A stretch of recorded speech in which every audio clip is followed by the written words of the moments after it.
আসসালামু আলাইকুম সুপ্রিয় দর্শক, শুভেচ্ছা জানবেন। ইরান এবং যুক্তরাষ্ট্রের সম্পর্কের যে খবর এখন আমি আপনাদেরকে জানাবো, তা আপনাদের সবাইকে চমকে দেবে এবং ব্যথিতও করবে।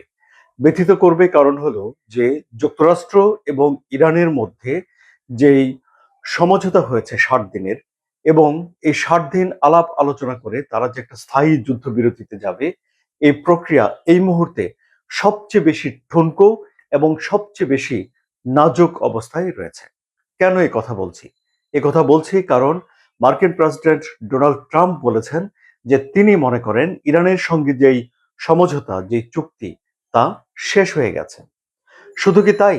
শুধু তা নয়, তিনি ইরানের নেতাদের সমালোচনা করেছেন।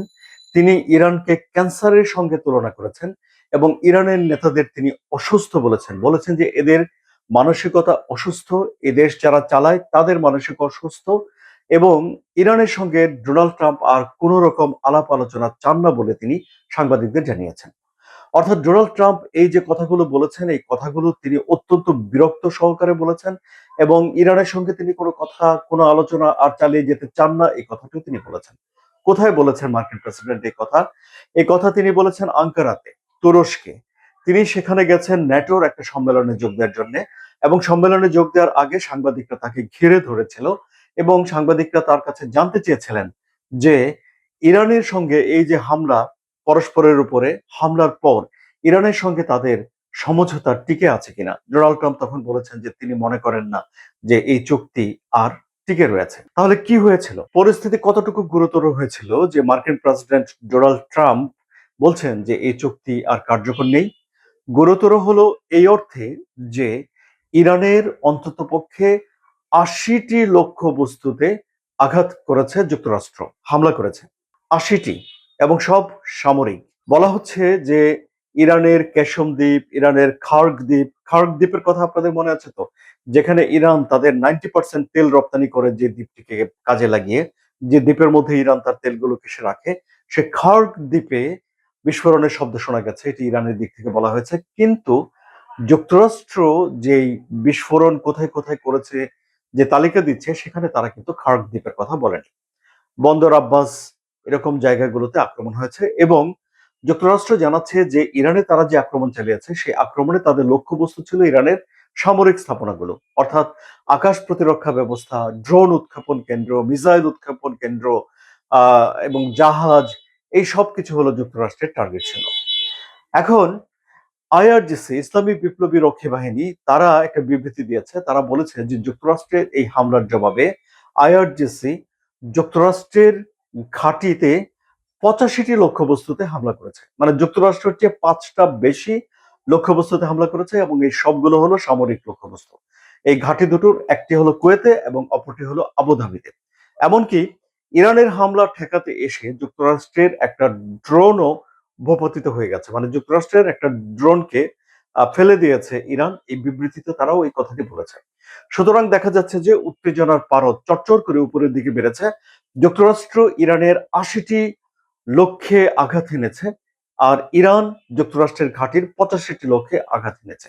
এই যে ৪০ দিনের যুদ্ধ হয়েছে, ৪০ দিনের যুদ্ধে মোটামুটি ভাবে ১৫,০০০ লক্ষ্যবস্তুতে আঘাত এনেছে যুক্তরাষ্ট্র। এটি তো আপনারা সবাই জানেন।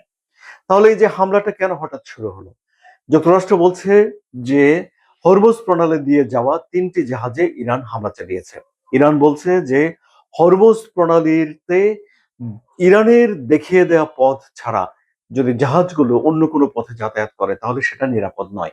অর্থাৎ এখন মূল ফোকাস হলো হরমুজ প্রণালী, যার নিয়ন্ত্রণ ইরান ছাড়তে চায় না, যার নিয়ন্ত্রণ যুক্তরাষ্ট্র নিজের হাতে নিয়ে নিতে চায়। এবং এই হরমুজ প্রণালীতে জাহাজ চলাচল নিয়েই এখন বিরোধ তুঙ্গে দুই দেশের ভেতরে।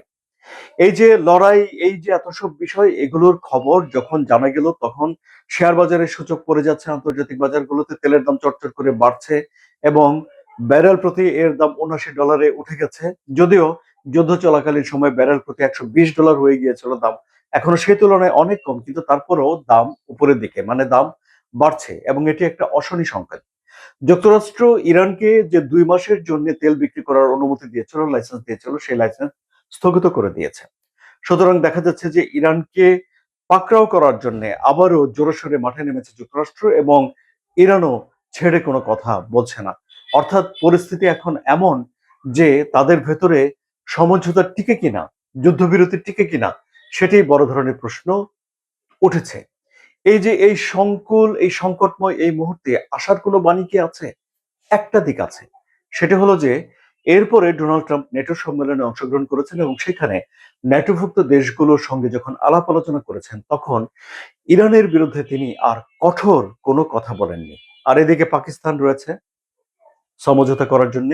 আমরা অপেক্ষা করছি কখন পাকিস্তানের এই যে ফিল্ড মার্শাল আসিম মুনির এবং শেহবাজ শরীফ একটা প্রস্তাব নিয়ে একটা বিবৃতি দিবেন, দেখি তাহলে সেখানে যুদ্ধবিরতি টিকে থাকার সম্ভাবনা কতটুকু আছে তা তাদের বিবৃতি থেকে বোঝা যাবে। আলোচনা যদি ভালো লাগে তাহলে এই কন্টেন্টে লাইক দিন, শেয়ার করে আপনার বন্ধুদের দেখার সুযোগ করে দিন এবং মধ্যপ্রাচ্যের জটিল জটিল বিষয়গুলোর সহজ সরল ব্যাখ্যা জানার জন্য সাবস্ক্রাইব করে এই চ্যানেলের সঙ্গে থাকুন। ভালো থাকুন।